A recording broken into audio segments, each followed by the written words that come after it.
আচ্ছা, আমরা সকলেই তো রামায়ণের সীতা সম্পর্কে কম বেশি সবাই জানি যে তিনি রাজা জনকের কন্যা।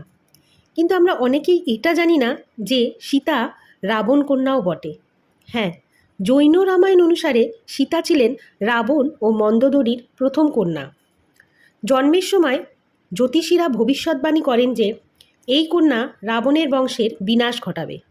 তাই রাবণ তাকে একটি রত্ন পাত্রে রেখে দূর কোনো আলারে ফেলে দেন।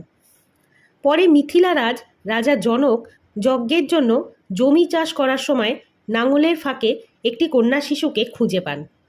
এই শিশুকে তিনি স্নেহভরে লালন পালন করেন এবং তার নাম দেন সীতা, যার অর্থ নাঙলের রেখা। এই কাহিনীর ভিত্তিতেই সীতাকে ভূমিজা বা ধরিত্রীকন্যাও বলা হয়।